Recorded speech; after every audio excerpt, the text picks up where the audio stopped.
Hello alias professionals, इस video में आप लोग से बात करूंगा इग्नू के बीएलआईएस कोर्स के पेपर BLI 230 के बारे में। अगर आपने इग्नू में एडमिशन लिया है तो आपने देखा होगा आपके पास एक इंटर्नशिप के नाम से जिसका कोर्स टाइटल है, कोर्स कोड है BLI 230 और टाइटल है इंटर्नशिप। ये पेपर आपको मिला होगा। इस पेपर को इंट्रोड्यूस करने का इग्नू का मकसद था कि आपके पास थ्योरेटिकल नॉलेज तो मिल रही है, लाइब्रेरी कोर्स अगर आप BLI कर रहे हैं जिसमें 221 से लेकर 229 तक आपने जो पेपर पढ़े हैं उससे आपको थ्योरेटिकल नॉलेज तो मिल गई है, लेकिन प्रैक्टिकल नॉलेज दिलाने के लिए इग्नू ने इंटर्नशिप के प्रोविजन किया हुआ है जिसमें आपको रियल लाइफ में लाइब्रेरी में जाकर लाइब्रेरी में किस तरह के ऑपरेशंस होते हैं, क्या क्या काम होते हैं वो करने का मौका मिलेगा और वहां से प्रैक्टिकल नॉलेज लेने का आपको एक अच्छा अवसर मिलेगा। जिसमें आपको 1 मंथ की इंटर्नशिप करनी है, यानी आपको रेगुलर 1 मंथ तक जाना है, जिसमें वीक में 5 डेज आपको 2 दिन छुट्टी मिलेगी, सैटरडे संडे, लेकिन आपको मंडे से लेकर फ्राइडे तक आपको रेगुलर 8 आवर्स का ड्यूरेशन आपको वहां पे कंप्लीट करना होगा। मतलब टोटल 100 आवर्स का इंटर्नशिप आपको कंप्लीट करना पड़ेगा, तभी आपका ये पेपर BLI 230 कंप्लीट माना जाएगा। ऐसे स्टूडेंट जो इंटर्नशिप नहीं कर सकते हैं, किसी भी रीजन की वजह से नहीं कर सकते हैं, वो कहीं जॉब में होंगे, वो कोई फिजिकल प्रॉब्लम होगी या कोई भी रीजन हो सकता है उनका, वो इंटर्नशिप करना ही नहीं चाहते हैं, ऐसा कोई प्रोविजन होगा तो उनके लिए इग्नू ने अल्टरनेटिव ऑप्शंस दे रखे हैं। 2 अल्टरनेटिव ऑप्शंस हैं जिसके बारे में मैंने डिटेल में डिस्कशन किया है आपके इसी चैनल पे, इसी वीडियोस, इसी प्लेलिस्ट में आपको वो वीडियोस मिल जाएंगी जिसमें ऐसे स्टूडेंट्स जो इंटर्नशिप नहीं कर सकते हैं, नहीं करना चाहते हैं, वो क्या कर सकते हैं, उनके लिए क्या क्या अल्टरनेटिव ऑप्शंस अवेलेबल है, उसको मैंने अलग से वीडियो में डिस्कस किया है।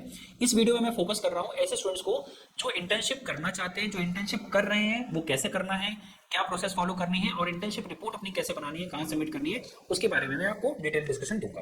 ये जो भी मैं इंफॉर्मेशन दूंगा आपको इग्नू के ही रेफरेंस से दे रहा हूं। इग्नू ने जो SOP दे रखी है अपनी स्टैंडर्ड ऑफ प्रोसीजर, उसी को मैं फॉलो करके आपको ये गाइड कर रहा हूं। ठीक है, आप यहाँ देख सकते हैं अपने स्क्रीन में एक स्टैंडर्ड ऑफ प्रोसीजर हमारे पास अवेलेबल है जो इग्नू के BLIS प्रोग्राम के लिए, ठीक है, MLIS के स्टूडेंट्स के लिए अलग है, ये हम लोग फोकस कर रहे हैं यहाँ पे BLIS प्रोग्राम के लिए।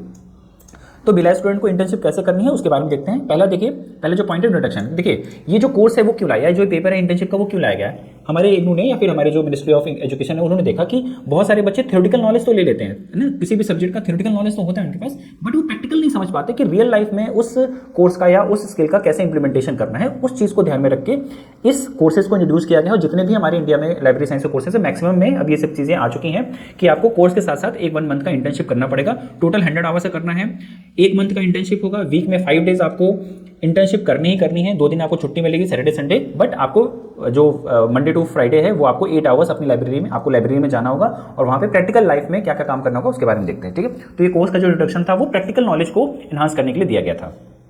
ये स्टैंडर्ड ऑफ प्रोसीजर है। स्टैंडर्ड ऑफ प्रोसीजर मतलब कि किसी भी काम को करने का क्या एक स्टैंडर्ड प्रोसीजर होना चाहिए, उसके बारे में ये चीज दिखाती है।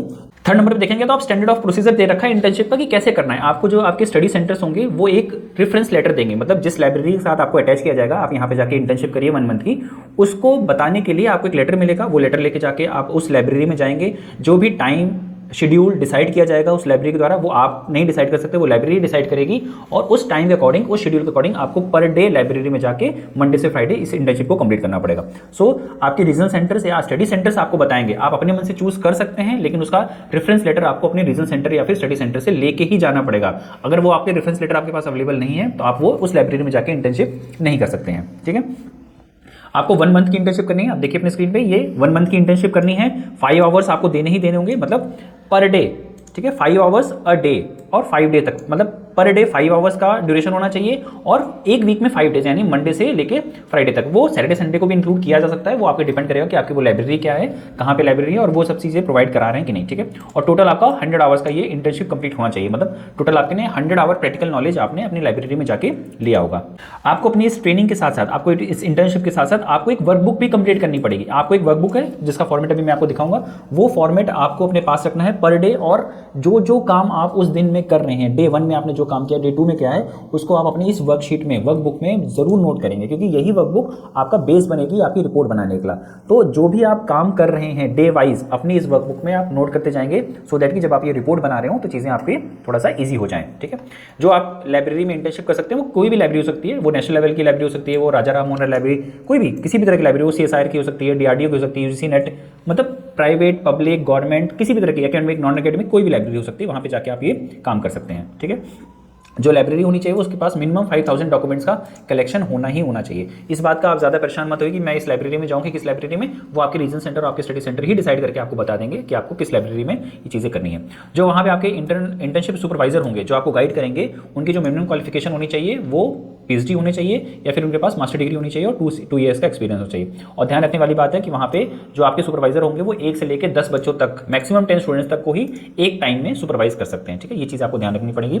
शेड्यूल देखेंगे तो जो जून जुलाई के बच्चे हैं आपको ध्यान रखना पड़ेगा कि आप इंटर्नशिप कर रहे हैं तो कोशिश करिए कि आपके जो टर्म एंड एग्जामिनेशन हैं उससे 1-2 महीने पहले ही अपनी इंटर्नशिप कंप्लीट कर लीजिए। एडमिशन आपका कंफर्म हो जाए, एडमिशन का कंफर्मेशन मेल आपके पास आ जाए, आप अपने स्टडी सेंटर या रीजन सेंटर को कॉन्टैक्ट करके उनसे रेफरेंस लेटर ले लीजिए और किसी न किसी लाइब्रेरी के साथ आप अपनी ये इंटर्नशिप 1 मंथ की कंप्लीट कर लीजिए। इससे फायदा क्या होगा कि आपके एग्जामिनेशन से पहले अगर आपकी इंटर्नशिप कंप्लीट है, आपकी रिपोर्ट कंप्लीट है, वो रिपोर्ट आपने सबमिट कर दी है अपने रीजन सेंटर में, तो आप अपने एग्जामिनेशन को लेकर फोकस कर पाएंगे। ठीक है, तो ये चीज़ देखनी है। और शेड्यूल देखिए, स्ट्रक्चर क्या होना चाहिए आपकी इंटर्नशिप का। आप 4 वीक्स तक रहेंगे तो फर्स्ट वीक में आप देखिए ऑपरेशन, जितने भी लाइब्रेरी में जितने भी ऑपरेशंस हो सकते हैं, acquisition, accession, classification, cataloguing, e resource management, stock verification, ये सारी चीज़ें आपको वीक 1 में कंप्लीट करनी है। वीक 2 में आपको reference, circulation, inter library loan, DDS, CES, SDI, जितनी भी तरह की सर्विसेज होती हैं लाइब्रेरी में, उनको देखना है 1 वीक तक। ऑटोमेशन, लाइब्रेरी का ऑटोमेशन के प्रोसेस को समझना होगा। डाटाबेस क्रिएशन कैसे करते हैं, application of different routine and services को ध्यान में रखकर करना होगा। डिजिटाइजेशन, आपकी लाइब्रेरी जिस भी लाइब्रेरी में आप काम करेंगे वहाँ पे डिजिटाइजेशन का क्या प्रोसेस है, इन सब चीज़ों को फॉलो करना है। आप अपनी लाइब्रेरी में 4 हफ्ते क्या काम करेंगे उसके बारे में क्लियर इंफॉर्मेशन आपको ये SOP दे रही है। और आपको अपनी लाइब्रेरी में जो 4 हफ्ते आप बिताएंगे वहां पे काम करने के लिए, वो 4 हफ्ते में आपको क्या करना है उसके बारे में आपको यहाँ पे इंफॉर्मेशन दे रखी है। क्या करना है क्या नहीं कर सकते उसके बारे में देख लेते हैं। आपको अपनी लाइब्रेरी में जब भी आप जाएंगे तो विद रेफरेंस लेटर ही जाएंगे और आपका जो स्टडी सेंटर है, आपका रीजन सेंटर है, वो आपको बताएगा इसके बारे में। ठीक है, जो भी टाइम आपको दिया गया होगा, जो डेट एंड टाइम्स आपको दिया गया होगा, उसी प्रिस्क्राइब टाइम में ही आप अपनी इस लाइब्रेरी को वहां पे जाके देख सकते हैं। आपको इसके साथ साथ अपने जो एनेक्चर 1 और एनेक्चर 2 दिए हैं ना, यहाँ पे देखिए एनेक्चर 1 और एनेक्चर 2, इसके बारे में आपको दिखा देता हूँ। ये देखिए, ये एक बार आप देख लीजिए। एनेक्चर 1 है जिसमें आपको दिया है इंटर्नशिप वर्कबुक का फॉर्मेट। ठीक है, तो आपको मैंने जैसे बताया था, आप जब ये इंटर्नशिप करना स्टार्ट करेंगे तो डे बाय डे आप इस वर्कबुक को भरेंगे। देखिए, day 1, day 2, day 3, day 4, day 5। ठीक है, वीक 1 में क्या करना है, वीक 2 में क्या करना है, वीक 3 में क्या करना है, वीक 4 में क्या करना है, ये पहले से ही यहाँ पे क्लियर हो रखा है कि वीक 1 में आप मॉड्यूल्स करेंगे, वीक 1 में आप ऑपरेशंस करेंगे, वीक 2 में आप सर्विसेज को देखेंगे, वीक 3 में आप ऑटोमेशन देखेंगे और वीक 4 में आप डिजिटाइजेशन के वर्क को देखेंगे। तो ये सारी चीजें करते करते साथ साथ में जो जो टास्क आपने परफॉर्म किए हैं और साथ में अपने ट्रेनिंग के सिग्नेचर्स, ये सारी चीजें आप डे बाय डे कंप्लीट करेंगे। अगर आपने एक दिन भी मिस किया तो आपका ये प्रॉब्लम हो जाएगा कि आपने उस दिन क्या काम किया था, वो लाइब्रेरी के सिग्नेचर्स कैसे हुए, वो सारी चीजें आपको फिर मैनेज करनी पड़ेंगी। ये तो हो गया आपका एनेक्चर 1। ठीक है, एनेक्चर 2 देखिए। एनेक्चर 2 है format of the internship report. अब ये इंटर्नशिप रिपोर्ट का फॉर्मेट आपको देखना होगा कि जब आप इंटर्नशिप कंप्लीट कर लेंगे तब अपनी ये रिपोर्ट कंप्लीट करेंगे। सो आपको एनेक्चर 1 और एनेक्चर 2 पर डे बेसिस पे, मतलब एनेक्चर 1 आपको पर डे बेसिस पे कंप्लीट करना है और on the basis of that annexure यानी वर्कबुक, उसके बेसिस पे आपको अपनी ये रिपोर्ट कंप्लीट करके देनी है। आपको क्या नहीं करना है, आप एब्सेंट नहीं होंगे। ठीक है, आपको मैक्सिमम 1 डे का रिलीफ मिल सकता है। कोई इमरजेंसी हो, कोई प्रॉब्लम हो, कोई तबियत खराब हो, तो वो चीज़ में मैक्सिमम 1 डे का आप रिलीफ ले सकते हैं। बट आपको जो टाइम और डेट्स दी गई थी उसके अकॉर्डिंग आप वहाँ पे सारी चीज़ें आएंगे। लाइब्रेरी में कोई भी वहाँ पे जो भी रिसोर्सेज रखेंगे उनको डैमेज नहीं करना है, उनको डिस्ट्रॉय नहीं करना है, उनको प्रॉब्लम नहीं, मतलब आपकी वजह से उस लाइब्रेरी में जो उस लाइब्रेरी का फंक्शन है वो खराब नहीं होना चाहिए। उस बात का आपको ध्यान रखना पड़ेगा। ठीक है, इसका इवैल्यूएशन कैसे होगा ध्यान रखिए। ऐसे बच्चे जो इंटर्नशिप कर रहे हैं, ठीक है, जो लाइब्रेरी में जाके पर डे अपनी इंटर्नशिप कर रहे हैं, उनके लिए सिर्फ ये रिपोर्ट देनी होगी और रिपोर्ट से ही आपको 100 मार्क्स मिलेंगे। जो ऐसे स्टूडेंट जो इंटर्नशिप नहीं करते हैं उनको 30 मार्क्स का वाइवा भी देना पड़ता है। लेकिन अगर आप इंटर्नशिप कर रहे हैं तो आपके लिए कोई वाइवा नहीं है, आपको आपकी जो रिपोर्ट है उसी के बेसिस पे आपको 100 मार्क्स में आपका इवैल्यूएशन होगा। और ध्यान रखिए, अगर आप 100 मार्क्स का इवैल्यूएशन हो रहा है तो उसमें मिनिमम 50 मार्क्स आपके आने ही चाहिए। यानी पेपर 230 क्लियर करने के लिए आपके पास मिनिमम 30 मार्क्स होने ही होने चाहिए। ठीक है, इसका इवैल्यूएशन कैसे होगा, 70 मार्क्स का आपकी जो रिपोर्ट आप देंगे उसका इवैल्यूएशन होगा और 30 मार्क्स का आपका जो वर्कबुक होगी ना, आप ये जो वर्कबुक भरेंगे जो मैंने आपको एनेक्चर 1 पे दिखाई है, ये वाली वर्कबुक, ये जिस तरह से आपने फिल की होगी डे बाय डे और उसमें सिग्नेचर रहेंगे क्या क्या काम किया है, उसके बेसिस पे 30% मार्क्स आपको इधर से मिलेंगे और जो 70% मार्क्स हैं उसमें आपको मिलेंगे ये आपकी रिपोर्ट के बेसिस पे। रिपोर्ट का इवैल्यूएशन कैसे होगा, देखिए यहाँ पे इवैल्यूएशन का क्राइटेरिया लिखा है रिपोर्ट का। आप जो इंट्रोडक्शन लिख रहे हैं उस पर 5 मार्क्स का आपको वेटेज मिलेगा। मॉड्यूल्स जो आपने लिखे हैं जिसमें operation, services, automation and digitisation होगा वो 50 मार्क्स का होगा। लर्निंग आउटकम आपके 5 मार्क्स के होंगे। कंक्लूजन, सजेशन एंड प्रेजेंटेशन आपका कैसा है उस पर 30 मार्क्स मिलेंगे और टोटल जो वर्कबुक है वो 30 मार्क्स का वर्कबुक पे आपको वेटेज मिलेगा। इसी तरह से आपके टोटल 100 मार्क्स में इसका इवैल्यूएशन किया जाएगा। वर्कबुक का इवैल्यूएशन कैसे किया जाएगा, जो 30 मार्क्स का आपका वेटेज है, देखिए आपने जो वर्कबुक बनाई होगी उसमें जो ऑपरेशन सेक्शन है उसमें आपने जो 5 टास्क लिखे हैं उसके बेसिस पे 5 मार्क्स होंगे। सर्विसेज में जो 5 टास्क लिखे हैं उसके बेसिस पे 5 मार्क्स होंगे। ऑटोमेशन के 5 मार्क्स, डिजिटाइजेशन के 5 मार्क्स, एडमिनिस्ट्रेशन के 5 मार्क्स और अदर के 5 मार्क्स। इस तरह से टोटल आपको 30 मार्क्स का इवैल्यूएशन होगा आपका वर्कबुक का। और यहाँ पे देखेंगे इवैल्यूएशन ऑफ इंटर्नशिप रिपोर्ट, इसमें 70 मार्क्स का इवैल्यूएशन होगा। तो ये पूरा बाइफिकेशन आपका इग्नू ने पहले ही क्लियर कर रखा है कि आपकी जो रिपोर्ट होगी, आपकी जो वर्कबुक होगी उसको हम लोग किस तरह से इवैल्यूएट करेंगे। चलिए अब देखते हैं थोड़ा सा इंटर्नशिप रिपोर्ट बनानी कैसे है। हमने तो समझ लिया कि इंटर्नशिप में क्या करना है, हमको पर डे लाइब्रेरी में जाना है, सारी चीजें सीखनी है, अपनी वर्कबुक मेंटेन करनी है। आपका इंटर्नशिप कंप्लीट हो गया, 1 मंथ आपने अपनी इंटर्नशिप कंप्लीट कर ली, वर्कबुक साथ साथ में आप भरते रहे। इसके बाद का क्या काम है, इसके बाद आपको करना है रिपोर्ट बनानी है। आपका रिपोर्ट का फॉर्मेट देखिए, वो फॉर्मेट मैं यहाँ पे एक्सप्लेन करने जा रहा हूँ। ये इग्नू ने ही दे रखा है, इसी फॉर्मेट को आप फॉलो करेंगे। आपका जो कवर पेज होना चाहिए, आप जो रिपोर्ट बना रहे हो उसका जो कवर पेज होना चाहिए, वहाँ पे ये लिखना होगा आपको इंटर्नशिप रिपोर्ट है ये। A report submitted in the partly fulfillment of requirement of the awarded degree of the Bachelor of Library Information Science। यहाँ पे आपका नाम होगा, एनरोलमेंट नंबर होगा, यहाँ पे सुपरवाइजर की डिटेल्स होंगी, उनका नाम होगा, आप किस लाइब्रेरी में कर रहे थे, मतलब किस लाइब्रेरी में आपने इंटर्नशिप कंप्लीट किया उसका नाम होगा, और उसका ड्यूरेशन क्या था उसके बारे में लिखेंगे। ठीक है, फिर ये लोगो लगा के आप यहाँ पे नीचे इसकी डिटेल्स लिखेंगे। इसके साथ साथ सर्टिफिकेट ऑफ इंटर्नशिप, आप इसी को कॉपी पेस्ट करके अपनी इंटर्नशिप की सर्टिफिकेट रिपोर्ट भी बनाएंगे, मतलब यही से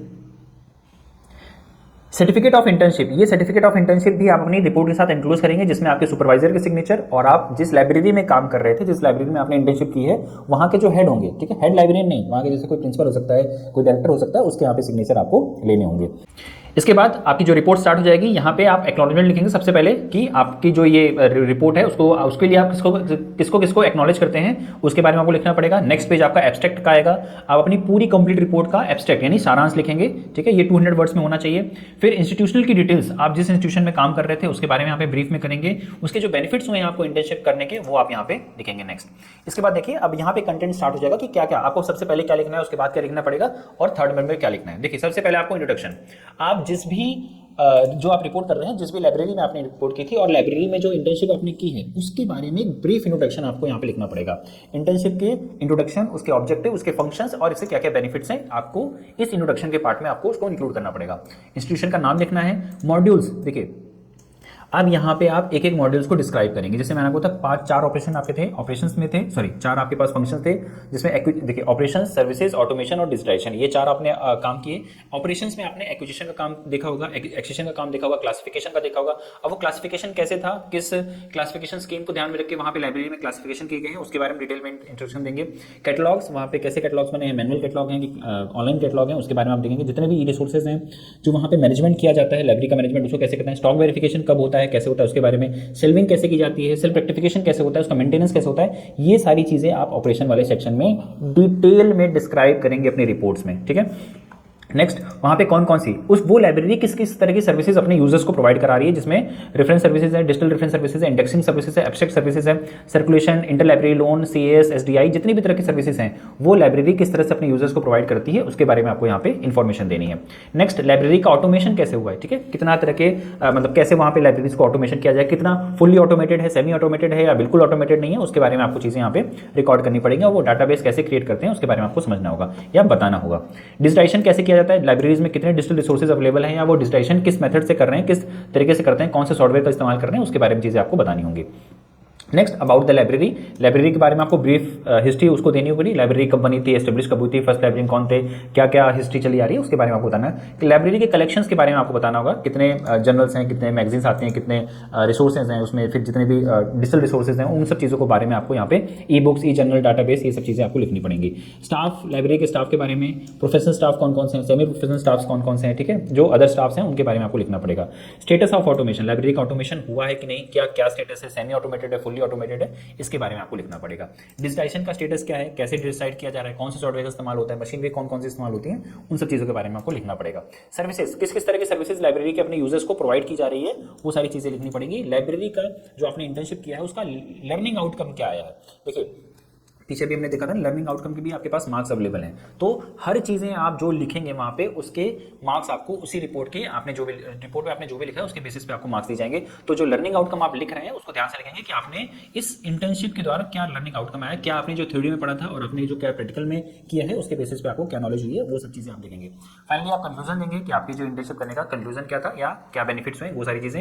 सजेशंस अगर आपको आप देना चाहते हैं सजेशन लिखेंगे, अपना फीडबैक देंगे, और लास्ट में अपेंडिक्स, अपेंडिक्स में आप कुछ ऐसे डॉक्यूमेंट्स, फोटोज, इमेजेस है ना, कुछ ऐसी चीज़ें जो आपके वहाँ पे प्रैक्टिकली काम करते हुए ली होंगी या लाइब्रेरी के रिकॉर्ड्स के लिए कुछ यूनिक चीज़ें आपको अगर उस लाइब्रेरी में दिखी होंगी तो वो जरूर आप यहाँ पे इंक्लूड करेंगे। इन सब चीज़ों को कंपाइल करके, जितना ये 8 पॉइंट्स हैं ना अपेंडिक्स तक, ये सारी चीज़ें कंपाइल करके अपनी आप रिपोर्ट बनाएंगे। इस रिपोर्ट का इवैल्यूएशन होगा 70 मार्क्स में, ध्यान रखिएगा 70 मार्क्स में इस रिपोर्ट का इवैल्यूएशन किया जाएगा, और 70 में से आप जितना लाएंगे और वहाँ पे जो वर्कबुक आप मेंटेन कर रहे होंगे पर डे उसमें से जितना लाएंगे, इन दोनों को टोटल कंबाइन करके आपको 100 मार्क्स में से मार्क्स दिए जाएंगे। आपके जो ग्रेड कार्ड होंगे उसमें से वो मार्क्स मिलेंगे।